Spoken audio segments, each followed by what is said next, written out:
जय हिंद दोस्तों आर्यभट्ट जो कि प्राचीन भारत में भी एक बहुत बड़े गणितज्ञ और खगोल शास्त्री थे। दोस्तों आज के इस वीडियो में हम आर्यभट्ट के बारे में तथा उनके कार्यों के बारे में जानने का प्रयास करेंगे। आर्यभट्ट प्राचीन भारत में हुए एक बहुत बड़े गणितज्ञ और खगोल शास्त्री थे। उनका समय लगभग 5वीं-6वीं शताब्दी था। उस समय भारत में गुप्त वंश का शासन था। दोस्तों वैसे एग्जैक्ट जन्म के बारे में बात करें तो उनके जन्म के बारे में कहा जाता है कि उनका जन्म 476 एडी 476 ईस्वी में पाटलिपुत्र यानी वर्तमान पटना में हुआ था और उनकी मृत्यु जो है 550 ईस्वी में हुई थी। दोस्तों एक बात और, आर्यभट्ट के जन्म स्थान को लेकर के एक मत नहीं है। वैसे आर्यभट्ट अपने पुस्तक में कुसुमपुरा के रूप में अपने जन्म स्थान का वर्णन करते हैं और कुसुमपुरा के बारे में कहा जाता है कि यह वर्तमान पटना और प्राचीन समय जिसे पाटलिपुत्र के नाम से जाना जाता था वही है। लेकिन दोस्तों 7वीं शताब्दी में हुए भारत के एक और गणितज्ञ भास्कराचार्य प्रथम ने आर्यभट्ट के जन्म के बारे में कहा है कि उनका जन्म अश्मक प्रदेश में हुआ था, जो कि नर्मदा और गोदावरी के बीच में स्थित एक प्राचीन प्रदेश था। दोस्तों आर्यभट्ट ने अपने सिद्धांतों यानी गणित और खगोल से संबंधित सिद्धांतों का वर्णन अपनी पुस्तक में किया है। आर्यभट्टीय उनकी प्रसिद्ध पुस्तक है जो कि गणित और खगोल विद्या पर लिखी गई एक महत्वपूर्ण पुस्तक मानी जाती है। दोस्तों इस समूचे ग्रंथ में कुल 108 छंद हैं, साथ ही परिचयात्मक 13 अतिरिक्त हैं। इस पूरे पुस्तक को 4 अध्यायों में विभाजित किया गया है, जिसमें पहला है गीतिकपाद, दूसरा है गणितपाद, तीसरा है काल क्रियापाद और चौथा है गोलपाद। दोस्तों भारत के महान गणितज्ञ आर्यभट्ट भारत में उस समय हुए जब भारत में गुप्त वंश का शासन चल रहा था। इनके शासनकाल को भारतीय इतिहास का स्वर्ण युग कहा जाता है, क्योंकि इस काल में भारत आर्थिक प्रगति तो किया ही, साथ ही साथ साहित्य, कला और विज्ञान के क्षेत्र में भी काफ़ी उन्नति और प्रगति किया। इसी समय मगध में स्थित नालंदा विश्वविद्यालय ज्ञान और विज्ञान के लिए विश्व में प्रसिद्ध था। देश विदेश के विद्यार्थी ज्ञान अर्जन के लिए यहाँ आते थे। एक प्राचीन श्लोक के अनुसार तो आर्यभट्ट इस नालंदा विश्वविद्यालय के कुलपति भी थे, ऐसा बताया गया है। दोस्तों आज की इस वीडियो में हम महान गणितज्ञ और खगोल शास्त्री आर्यभट्ट के बारे में एक पुस्तक के माध्यम से जानेंगे। उनके योगदान को हम जानेंगे। दोस्तों उनके द्वारा दिए गए संक्षिप्त योगदान के बारे में अगर बात करें तो उन्होंने पाई का जो मान बताया वह पश्चिम के गणितज्ञों से भी अधिक सही और सुनिश्चित पाई का मान उन्होंने बताया। इसके साथ ही खगोल विज्ञान में उन्होंने सबसे पहले उदाहरण के साथ, प्रयोग के साथ यह घोषित किया कि स्वयं पृथ्वी अपनी धुरी पर घूमती है। और ये बात हो रही है 5वीं-6वीं शताब्दी की, जबकि यूरोप में यह अवधारणा 15वीं-16वीं शताब्दी में जाकर के आई। यानी दोस्तों आर्यभट्ट ने कोपरनिकस से 1000 साल पहले ही कि पृथ्वी अपनी धुरी पर घूमती है, उन्होंने इसका उदाहरण देते हुए अपने गोलपाद नामक अध्याय में, यानी आर्यभट्टीय पुस्तक के गोलपाद नामक अध्याय में लिखा है कि नाव में बैठा हुआ मनुष्य जब प्रवाह के साथ आगे बढ़ता है तब वह समझता है कि अचर, वृक्ष, पाषाण, पर्वत आदि पदार्थ उल्टी गति में जा रहे हैं।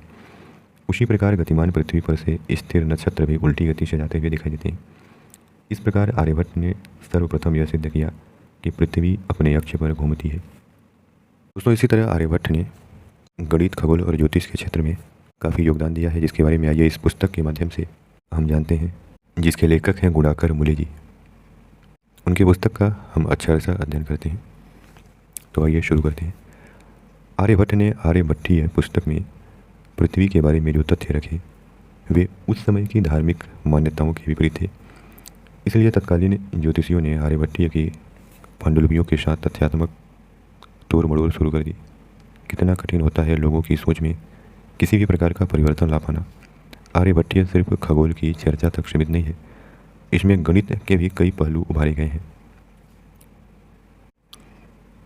आर्यभट्टीय पुस्तक का जो पहला अध्याय है गीतिकापाद, भारत में बहुत प्राचीन काल से संख्याओं के लिए शब्दों का प्रयोग होता रहा है, जैसे चंद्र बराबर 1, कर्ण बराबर 2, गुण बराबर 3 आदि। ईसा की पहली या दूसरी सदी में भारत में शून्य युक्त दशमिक स्थानमान अंक पद्धति की खोज हुई, अर्थात ऐसी पद्धति जिनमें शून्य का इस्तेमाल होता हो, जिसका 10 का आधार हो और जिसमें इस्तेमाल होने वाले संकेतों का मान उनके स्थान पर निर्भर करता हो। फिर उसके बाद पद्यबद्ध ग्रंथों में भी स्थान मान के शब्दों का प्रयोग शुरू हुआ। तत्पश्चात जब देखा गया कि शब्दांक यानी अंकों को दर्शाने वाले शब्द की स्थापना दाईं ओर से बाईं ओर करते जाने से पद्य रचना में सुविधा होती है, तब यह प्रथा शुरू हुई और नियम बना दिया गया। अंका नाम वामतो गति, यानी शब्दांक दाईं ओर से बाईं ओर चलते हैं। जैसे खचतुष्क रथ अर्णवा का अर्थ होगा ख यानी कि आकाश अर्थात 0 और चतुष्क यानी 4, रद यानी दांत अर्थात 32 अर्णवा यानी समंदर अर्थात 4, दाईं ओर से लिखते हुए 4 शून्य 32 और फिर से 4 43 20 000। लघुता और संक्षिप्तता को पसंद करने वाले आर्यभट्ट ने संख्याओं के लिए शब्दों के बजाय अक्षरों का उपयोग करने का निश्चय किया। संस्कृत व्याकरण के विशिष्ट शब्दों का प्रयोग करके उन्होंने अपनी नई अक्षरांक पद्धति यानी अक्षरों से संख्याओं को व्यक्त करने की व्यवस्था के सारे नियम एक श्लोक में भर दिए। आर्यभट्ट की यह अक्षरांक पद्धति काफ़ी जटिल है, इतनी कि इसमें कुछ अक्षर संख्याओं का उच्चारण भी कर पाना संभव नहीं है। इसलिए इस पद्धति का उपयोग आर्यभट्ट तक ही सीमित रह गया। यूनानी लोग भी अपनी वर्णमाला के अक्षरों से ही संख्याओं को व्यक्त करते थे। बहुत संभव है कि यूनानी अक्षरांकों को देखकर ही आर्यभट्ट को अपनी अक्षरांक पद्धति की प्रेरणा मिली हो। काल का मापन ग्रंथ के आरंभ में ही अपनी नई अक्षरांक पद्धति को स्थापित कर देने के बाद आर्यभट्ट जब ग्रहों की परिक्रमाओं को, बड़ी बड़ी संख्याओं को अत्यंत संक्षिप्त रूप में प्रस्तुत कर देने में समर्थ थे। आर्यभट्ट के अनुसार एक युग यानी कि महायुग में 43,20,000 बार पृथ्वी सूर्य का चक्कर लगाती है। इसलिए युग में वर्ष भी इतने ही हैं। पृथ्वी भ्रमण की संख्या वे 1,58 करोड़ देते हैं। 1,58 करोड़। इसका स्पष्ट अर्थ है कि पृथ्वी पश्चिम से पूर्व की ओर एक युग में 1,58 करोड़ बार अपनी धुरी पर भ्रमण करती है। जैसा कि हमने पहले बताया है, भूभ्रमण का प्रतिपादन करने वाले आर्यभट्ट पहले भारतीय ज्योतिषी थे। उन्होंने नक्षत्र दिन का मान 23 घंटे 56 मिनट 4.1 यानी 4.1 सेकंड दिया है। आधुनिक मान 23 घंटे 56 मिनट 4.091 सेकंड है। आर्यभट्ट के अनुसार नक्षत्र वर्ष 365.2586 दिनों का और चंद्रमास 27.32167 दिनों का था। आधुनिक गणना के अनुसार इनके क्रमशः मान हैं 365.25636 दिन और 27.32166 दिन। मनु स्मृति और सूर्य सिद्धांत की युग पद्धति, इसमें 14 मनु, एक मनु में 71 युग चतुर्युग और एक युग में 43,20,000 वर्ष होते हैं। साथ ही मनु संधियों की कल्पना करके एक कल्प यानी ब्रह्मा का एक दिन में 1,000 युग माने गए। आगे युग या महायुग को 4 छोटे युगों कृत, त्रेता, द्वापर और कली में विभाजित करके इनकी कालावधियों को 4:3:2:1 के अनुपात में रखा गया है। यानी इन्हें क्रमशः 17,28,000, 12,96,000, 8,64,000 और 4,32,000 वर्षों के बराबर माना गया है। परंतु आर्यभट्ट ने इस कृत्रिम युग पद्धति को स्वीकार नहीं किया। उनके अनुसार एक कल्प 14 मनु या 1008 युग यानी महायुग या 4,35,00,00,000 वर्ष होते हैं। एक मनु बराबर 72 युग, एक युग बराबर 43,20,000 वर्ष। आर्यभट्ट की इस युग पद्धति में मनुसंधि के लिए कोई स्थान नहीं है।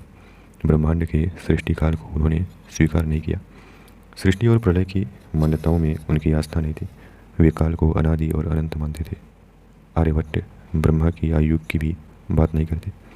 आर्यभट्ट ने भी युग यानी महायुग को 4 छोटे युगों में विभक्त किया है, मगर ये युगपाद समान कालावधि के हैं। यानी प्रत्येक युगपाद 1,08,00,000 वर्षों का है। स्पष्ट है कि आर्यभट्ट की यह युग पद्धति अधिक तर्कसंगत है। उन्होंने कल्प और युग के आरंभ को किसी पार्थिव घटना के साथ नहीं जुड़ा है। उनके मतानुसार ये आकाश में ग्रहों की स्थितियों से संबंधित विशुद्ध गणित ज्योतिषी घटनाएं हैं। आर्यभट्ट ने भूभ्रमण का प्रतिपादन किया है, इसलिए पृथ्वी भगड़ों की संख्या दी है। साथ ही गीतिका पाद में ही उन्होंने यह भी लिखा दिया है कि पृथ्वी एक प्राण या उच्छ्वास काल में एक कला घूमती है। गणितपाद यानी उनके पुस्तक का जो अगला अध्याय है गणितपाद, आर्यभट्टीय भारतीय गणित ज्योतिष का पहला ग्रंथ है। आर्यभट्टीय पुस्तक, जिसे आर्यभट्ट ने लिखा है, जिसमें गणित से संबंधित एक स्वतंत्र प्रकरण है। आर्यभट्ट का अनुकरण बाद में कई गणितज्ञ और ज्योतिषियों ने किया था। आर्यभट्टीय का दूसरा खंड गणितपाद, जिसमें कुल 33 श्लोक है, गणित से संबंधित है। आर्यभट्ट ने गणित से संबंधित केवल महत्वपूर्ण विषयों की ही चर्चा की है, और वह भी संक्षिप्त सूत्रों में। उन्होंने केवल नियम और निष्कर्ष दिए हैं। उनके सूत्रों की रचना इतनी संक्षिप्त और गठी हुई है कि कई बार समझने में काफ़ी कठिनाई होती है। आर्यभट्ट ने नियमों के प्रमाण नहीं दिए हैं, उदाहरण भी नहीं दिए हैं। सूत्रों का स्पष्टीकरण और उससे संबंधित उदाहरण टीकाकारों ने प्रस्तुत किए। फिर भी आर्यभट्ट ने उनके समय तक ज्ञात गणित के सभी प्रमुख विषयों को संक्षेप में प्रस्तुत कर दिया है। मंगलाचरण के बाद कुल 32 श्लोकों में उन्होंने अंक गणित, क्षेत्रमिति, त्रिकोणमिति और बीजगणित से संबंधित प्रमुख और महत्वपूर्ण नियमों तथा निष्कर्षों को समेट लिया है। इसमें से कुछ नियम पहले से ज्ञात थे, कुछ स्वयं आर्यभट्ट ने खोजे हैं। सर्वप्रथम आर्यभट्ट संख्या स्थानों के नाम बताते हैं। 1 10 शत और सहस्त्र, अयुत यानी 10,000, नियुत यानी 1 लाख, प्रयुत यानी 10 लाख, कोटि यानी 1 करोड़ और कोटि यानी 1 करोड़, अर्बुद यानी कि 10 करोड़ और वृंद यानी कि 1 अरब। यह स्थान नाम क्रमशः दाएं से बाएं गिनाए गए हैं और प्रत्येक अगला स्थान पिछले स्थान से 10 गुना है। इसलिए आर्यभट्ट लिखते हैं स्थानात स्थानम 10 गुणम स्यात्। आर्यभट्ट के अनुसार एक दिन 60 नाड़ी बराबर 3,600 विनाड़ी, 21,600 प्राण या उच्छ्वास या श्वास और एक चक्र बराबर 12 राशि 360 अंश बराबर 21,600 कला। इसलिए पृथ्वी एक प्राण में एक कला घूमती है। तो स्थान स्थानम 10 गुणम स्यात्। तात्पर्य यह है कि आर्यभट्ट नई स्थानमान युक्त अंक पद्धति से भलीभांति परिचित है। आर्यभट्ट ने त्रैराशिक का जो नियम दिया है वह उनके पहले से भारतीयों को ज्ञात रहा है। उन्होंने भिन्नों के समच्छेदीकरण को सवर्णत्व कहा है, इसके लिए नियम दिया है। उन्होंने विलोम विधि का भी नियम दिया है। भारत में पहली बार शुल्ब सूत्रों में हमें कुछ ज्यामितीय नियम देखने को मिलते हैं, परंतु प्राचीन भारत में यूनानी ज्यामितिकारों की तरह प्रमेयों के प्रमाण प्रस्तुत करने की परंपरा विकसित नहीं हुई। यूक्लिड यानी जो कि 300 ईसा पूर्व था, यूक्लिड ने जिस तरह ज्यामिति को तार्किक आधार प्रदान किया उस तरह भारतीय क्षेत्रमिति के लिए संभव नहीं हुआ। ज्यामितीय आकृतियों के बीजगणितीय हल प्रस्तुत करने में भारतीय गणितज्ञों की ज़्यादा दिलचस्पी रही। आर्यभट्ट ने गणित पाद में वर्ग, घन, त्रिभुज, समलंब, पिरामिड, वृत्त और गोला की चर्चा की है। उन्होंने पिरामिड के आयतन के लिए जो सूत्र दिया है वह शुद्ध है। वृत्त का वर्ग पूर्व पाई का मान। ज्यामिति में वृत्त की परिधि और उसके व्यास के अनुपात पाई का बड़ा महत्व है। यानी ज्यामिति में वृत्त की परिधि और उसके व्यास के अनुपात यानी पाई का बड़ा महत्व है। सर्व सामान्यतः हम यह भी कह सकते हैं जिस देश में जिस काल में पाई का जितना अधिक शुद्ध मान प्राप्त किया गया वह देश उस काल में गणित के क्षेत्र में उतना ही आगे था। आर्यभट्ट के पहले हमारे देश में पाई के लिए 3 वर्गमूल 10 और 3.09 जैसे स्थूल मानों का प्रयोग होता था। आर्यभट्ट ने इस अनुपात के लिए काफ़ी शुद्ध मान प्रस्तुत किया। वे कहते हैं 62,832 उस वृत्त की परिधि का आसन्न मान है जिसका व्यास 20,000 है, अर्थात परिधि बटा व्यास यानी 62,832 बटा 20,000 बराबर 3.1416। पाई का यह मान 4 दशमलव स्थानों तक शुद्ध है। विशेष महत्व की बात जो है वह यह है कि आर्यभट्ट ने इसे आसन्न यानी सन्निकट मान कहा है, अर्थात आर्यभट्ट जानते थे कि इस अनुपात का यथार्थ मान ज्ञात करना संभव नहीं है, असंभव है। आज हम जानते हैं कि पाई एक अबीजी यानी ट्रांसेंडेंटल संख्या है और इसलिए वृत्त क्षेत्र को वर्ग क्षेत्र में बदलना संभव नहीं है। वृत्त क्षेत्र को वर्ग क्षेत्र में बदलना संभव नहीं है, यानी कि किसी भी वृत्त के क्षेत्रफल जितना क्षेत्रफल रखने वाला वर्ग नहीं बनाया जा सकता है। आर्यभट्ट के द्वारा पाई के लिए एक बेहतर मान प्रस्तुत किए जाने पर भी ब्रह्मगुप्त पुराने 3 और वर्गमूल 10 मानों का ही उपयोग करते रहे। यूनानी गणितज्ञों के पाई के मान आर्यभट्ट के मान से बेहतर नहीं थे, मगर आर्यभट्ट के लगभग समकालीन एक चीनी ग्रंथ में पाई के लिए जो मान है वो लगभग आर्यभट्ट के ही बराबर है। कुछ और सूत्र। शुल्ब सूत्रों में पाइथागोरस के प्रसिद्ध प्रमेय की जानकारी है। आर्यभट्ट ने भी इस प्रमेय को प्रस्तुत किया है। आर्यभट्ट के समय तक अभी रेखा गणित शब्द रूढ़ नहीं हुआ था, न ही बीज गणित शब्द। प्राचीन भारत में रेखा गणित के लिए शुल्ब गणित, रज्जु गणित, क्षेत्रमिति जैसे शब्दों का उपयोग होता था। बीज गणित के लिए प्राचीन भारत में प्रचलित शब्द थे कुट्टक गणित या अव्यक्त गणित। ब्रह्मगुप्त ने 628 ईस्वी में अनिर्णित या अनिर्धार्य समीकरणों के लिए कुट्टक गणित का उपयोग किया है। कुट्टक का अर्थ है कूटना या कुट्टी करना। आर्यभट्ट ने प्रथम घात के अनिर्णीत समीकरण हल करने के लिए तरीका बताया। उन्होंने श्रेणियों के लिए भी नियम दिए। आर्यभट्टीय में श्रेणियों की भी चर्चा है। आर्यभट्ट ने वृत्त के क्षेत्रफल और गोल के घनफल यानी आयतन के लिए सूत्र दिए। वृत्त के क्षेत्रफल का उनका सूत्र तो सही है, मगर गोल के घनफल का उनका सूत्र सही नहीं है। आर्यभट्ट के काफ़ी पहले यूनानी ज्यामितिकार गोल के घनफल के लिए शुद्ध सूत्र प्राप्त कर चुके हैं। भारत में ब्याज लेने की प्रथा बहुत पुरानी है। संस्कृत में ब्याज शब्द का मूल अर्थ है छल कपट चालाकी आदि, परंतु प्राचीन भारत में सूद के अर्थ में यह ब्याज शब्द नहीं बल्कि वृद्धि तथा कुशीद यानी दुख देने वाला शब्द प्रयुक्त होते थे। आर्यभट्ट ने गणितपाद में एक श्लोक में मूलधन पर ब्याज की रकम जानने का भी नियम दिया था। अगला है काल क्रियापाद। तो आर्यभट्टीय पुस्तक का तीसरा जो अध्याय है वो काल क्रिया है।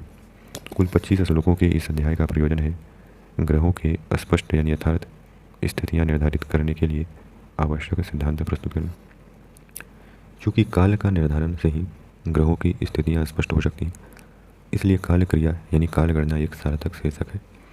इसी अध्याय में एक श्लोक में आर्यभट्ट काल से संबंधित अपनी विशिष्ट धारणा को भी स्पष्ट कर देते हैं।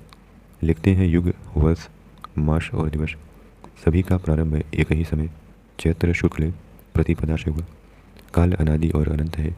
आकाश के ग्रहों के गमन को जान करके काल की गणना की जाती है। आर्यभट्ट के इस कथन का आशय यह है कि वस्तुतः काल तो अनादि और अनंत है, केवल लोगों के उपयोग के लिए ही इसके आरंभ और अंत को निर्धारित किया जाता है। काल का यह निर्धारण ग्रहों और नक्षत्रों की स्थितियों से होता है। जैसे युग का आरंभ उस समय से माना जाता है जब सभी ग्रह एक साथ मेष आदि प्रथम मेष राशि के आरंभिक बिंदु में लंका के क्षितिज पर थे। आर्यभट्ट ने अध्याय के आरंभ में ही काल और खगोल की इकाइयाँ प्रस्तुत की।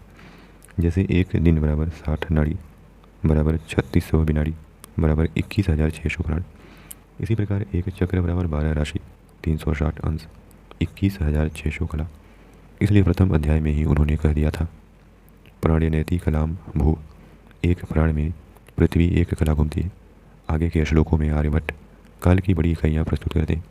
उनके अनुसार सूर्य आकाश में पुनः उसी नक्षत्र के आदि में पहुँचने में जो समय लेता है, यानी जितने समय में वह आकाश का चक्कर पूरा करता है वह एक सौर वर्ष है। फिर भी बताते हैं कि युग में वर्ष, चंद्रमास, सावन दिन और नक्षत्र दिन कितने होते हैं। आर्यभट्ट के अनुसार पृथ्वी घूमती है और नक्षत्र अचल है, इसलिए नक्षत्र के एक उदय से दूसरे उदय तक का काल नक्षत्र दिन वस्तुतः पृथ्वी के एक बार घूमने के बराबर होता है। अतः पृथ्वी एक युग में जितनी बार घूमती है वही युग में नक्षत्र दिन की संख्या है। वे स्पष्ट लिखते हैं, युग में नक्षत्र दिनों की संख्या लगभग 1,58 करोड़ है। यानी युग में नक्षत्र दिनों की संख्या पृथ्वी के अपनी धुरी पर भ्रमणों की संख्या के तुल्य होती है। आगे आर्यभट्ट ने युग में अधिमासों और 6 तिथियों की भी संख्याएं दी हैं। फिर वे अपनी विशिष्ट युग पद्धति को पुनः दोहराते हैं। जैसा कि पहले बताया गया है, आर्यभट्ट देवता यानी ब्रह्मा के केवल एक दिन यानी कल्प की ही चर्चा करते हैं। अन्य ज्योतिष ग्रंथों की तरह ब्रह्मा के वर्ष या ब्रह्मा की आयु यानी महाकल्प की कोई बात नहीं करते। इसी अध्याय के एक श्लोक में आर्यभट्ट अपने जन्म वर्ष यानी 476 ईस्वी की स्पष्ट जानकारी देते हैं और बताते हैं कि कलयुग के 3600 वर्ष बीत जाने पर यानी 499 ईस्वी में उनकी आयु 23 साल की थी। आर्यभट्ट ने स्पष्ट शब्दों में यह नहीं कहा है कि उन्होंने 23 साल की उम्र में आर्यभट्टीय की रचना की है। धरती ही है ब्रह्मांड का केंद्र।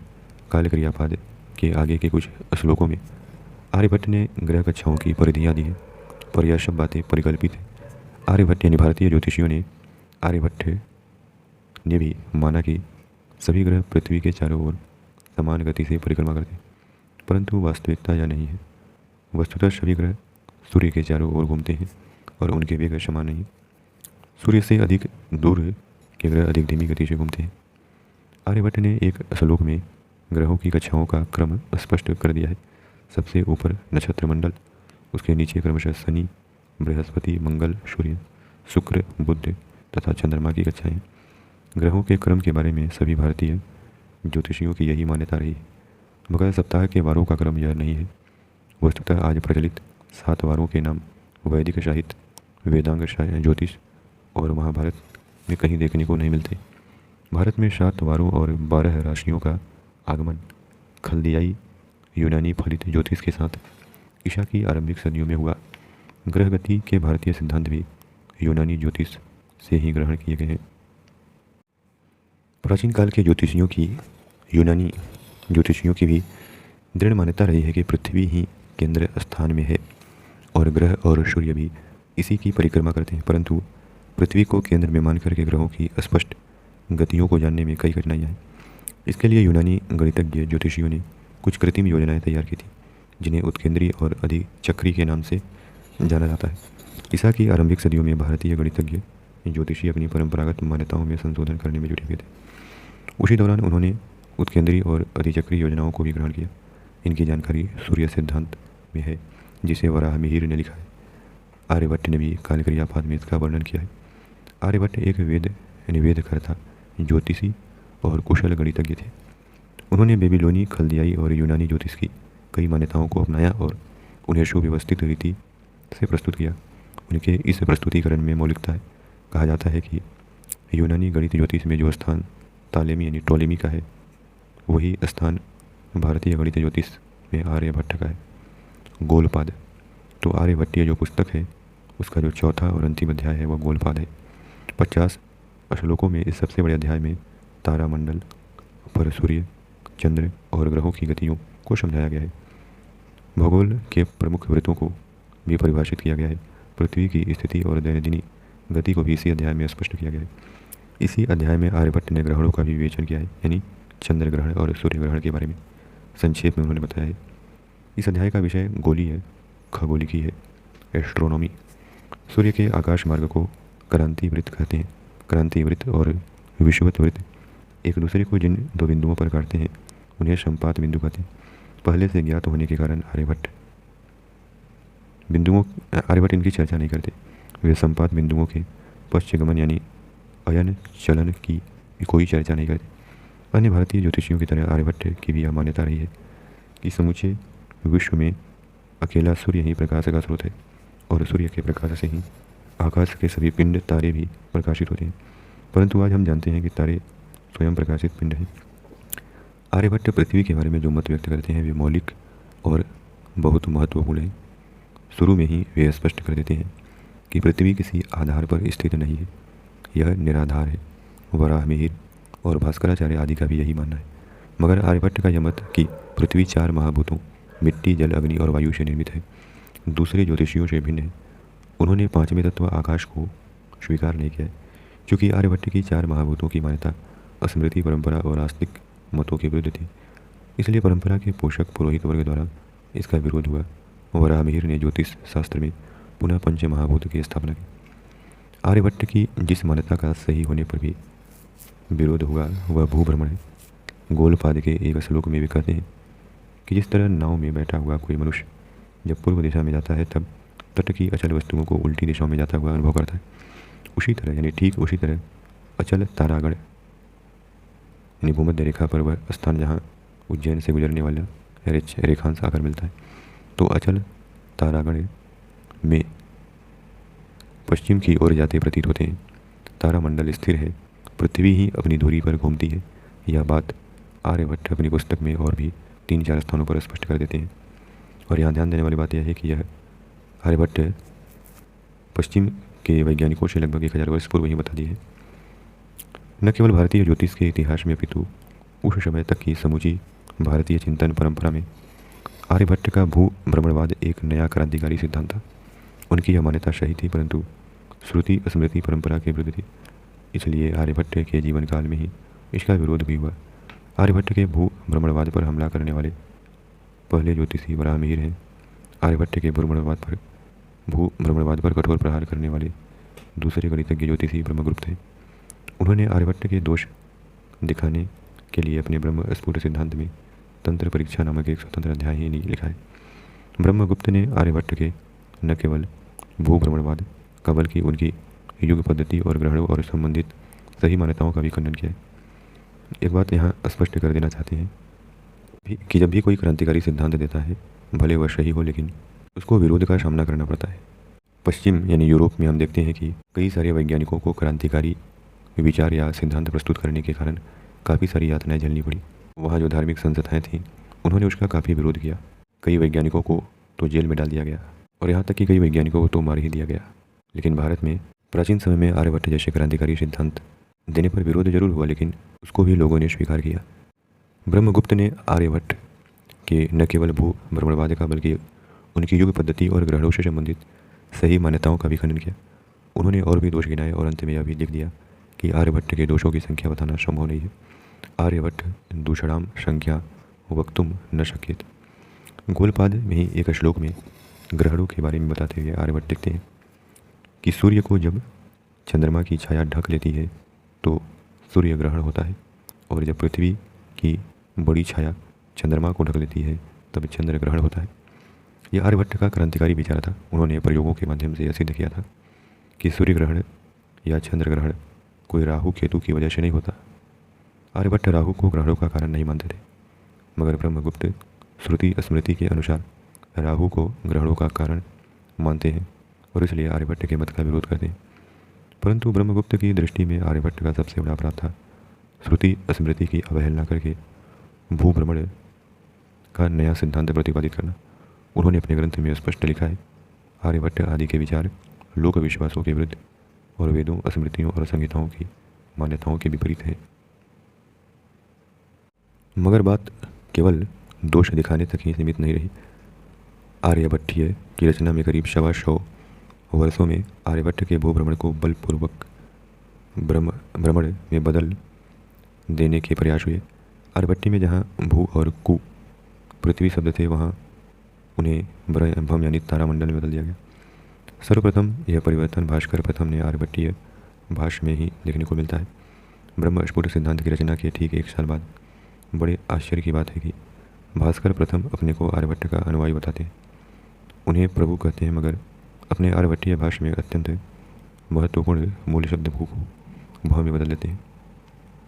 बाद में आर्यभट्टीय के सभी टीकाकारों ने, दक्षिण भारतीय टीकाकारों ने भी यही किया, भू भ्रमण को भ भ्रमण में बदल दिया। लेखक पुस्तक में आगे लिखते हैं कि यह तो पता चल गया कि यह सब लोक भय के कारण हुआ, यानी आर्यभट्ट के सिद्धांतों को उनके बाद दबाया गया। यह तो पता चल गया कि यह सब लोक भय के कारण हुआ, मगर बुनियादी सवाल है, यह भय किन लोगों का था? यह भय सामान्य जनों का कदापि नहीं हो सकता। यहाँ लोक भय का अर्थ है समाज के उस विशिष्ट वर्ग का भय जिसके हित साधन में आर्यभट्ट के द्वारा प्रतिपादित भूभ्रमण का सिद्धांत बाधक बनता था। यह था पुरोहित वर्ग, जिसका हित वेदों, धर्मशास्त्रों और आर्यभट्ट के 1-2 सदी पहले से लिखे जा रहे नए नए पुराण ग्रंथों के वचनों की रक्षा के साथ जुड़ा हुआ था। मगर आर्यभट्ट का भूभ्रमण का नया वैज्ञानिक सिद्धांत पृथ्वी से संबंधित श्रुति स्मृति की परंपरागत मान्यताओं का खंडन करता था। पुरोहित वर्ग के लिए एक नई चुनौती थी। परम भागवत गुप्तों के शासनकाल में यह वर्ग काफ़ी बलशाली बन गया था। पृथुदक स्वामी ने जिसे लोक भय कहा है, वह वस्तुतः शक्तिशाली पुरोहित वर्ग का भय था। वेदों और धर्मशास्त्रों के हवाले देकर अचला पृथ्वी का जो लोक विश्वास कायम किया गया था, उसे टिकाए रखने में सबसे ज़्यादा हित पुरोहित वर्ग ही था। इसलिए समाज के इस प्रभावशाली वर्ग ने आर्यभट्ट के भूभ्रमणवाद के उन्मूलन के लिए हर संभव प्रयास किया हो, तो इसमें आश्चर्य की कोई बड़ी बात नहीं। मगर उनके इस प्रयास को पूर्ण सफलता नहीं मिली। आर्यभट्ट के भूभ्रमण से संबंधित मूल शब्द बदले गए। देश के अधिकतर भागों से आर्यभट्टीय की हस्तलिपियों भी गायब हो गई। उनका एक अन्य ग्रंथ आर्यभट्ट सिद्धांत आज भी अप्राप्य है। फिर भी आर्यभट्ट के इस सिद्धांत की चोटी के प्राय सभी ज्योतिषियों की जानकारी है, परंतु धर्माचार्यों के द्वारा भूभ्रमण का विरोध भी सतत जारी रहा है। जब देखा गया कि दबी जुबान में ही सही आर्यभट्ट का भूभ्रमणवाद जीवित है, तो कट्टर लोग अंततः व्यवस्था देते हैं। वेद में पृथ्वी को प्रतिष्ठा यानी स्थिर कहा गया है। आर्यभट्ट आदि के द्वारा प्रतिपादित भूभ्रमणवादीवाद श्रुति और न्याय के विरुद्ध होने के कारण है। ज्योतिष एक प्रत्यक्ष शास्त्र है, विज्ञान है। ज्योतिष शास्त्र और धर्मशास्त्र की परंपराएं अलग अलग हैं। ग्रहों, उपग्रहों और नक्षत्रों की गतियों को धर्मशास्त्र के उपदेशों के अनुसार नहीं बदला जा सकता। मगर अप्पय दीक्षित ने ठीक यही किया। भूभ्रमण को हेय सिद्ध करने के लिए वेद वाक्य का सहारा लिया।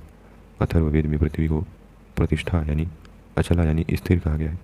अप्पय दीक्षित जब भूभ्रमण को हेय करार दे रहे थे, तब तक यूरोप में भूभ्रमण की अच्छी तरह स्थापना हो चुकी थी। कोपरनिकस ने लगभग 1543 के आसपास सूर्य केंद्र सिद्धांत भी अस्तित्व में आ चुका था, कोपरनिकस ने दिया था। और जियोदार्नो ब्रुनो यूरोप के शहरों में घूम घूम कर प्रचार कर रहे थे।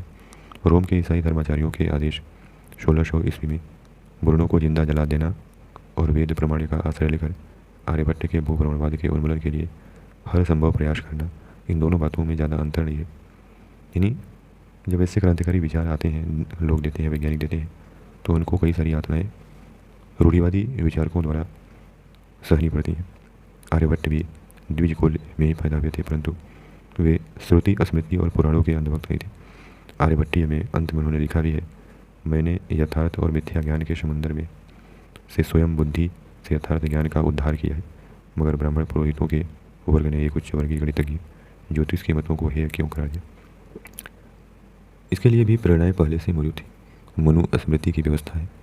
श्रुति और स्मृति में बताए गए धर्म का अनुष्ठान करने वाले मनुष्य की इहलोक में कीर्ति होती है और परलोक में जाने पर उसे अति उत्तम सुख मिलता है। श्रुति का अर्थ है वेद और स्मृति का अर्थ है धर्मशास्त्र। इन दोनों के प्रतिकूल तर्क नहीं करना चाहिए, क्योंकि इन्हीं से संपूर्ण धर्म प्रकट हुआ है। जो द्विज तर्क बुद्धि का सहारा लेकर श्रुति स्मृति परंपरा का तिरस्कार करता है, उसे साधुजनों द्वारा नास्तिक और वेद निंदक मानकर बहिष्कृत कर देना चाहिए, ऐसा मनुस्मृति में लिखा गया है। मनु की व्यवस्था प्रमुखतः ब्राह्मण लोकायुक्तों के लिए थी, मगर बुद्धिवादी आर्यभट्ट ने भी श्रुति और स्मृति की अवहेलना की थी, इसलिए उन पर भी इसे लागू कर दिया गया।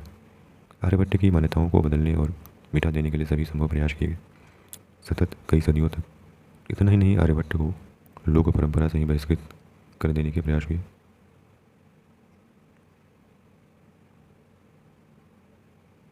तो दोस्तों, इस प्रकार लेखक के द्वारा आर्यभट्ट की प्रसिद्ध पुस्तक आर्यभट्टीय के ऊपर लिखे गए इस पुस्तक के माध्यम से हमने आर्यभट्ट के द्वारा गणित, खगोल और ज्योतिष के क्षेत्र में दिए गए योगदान के बारे में जाना।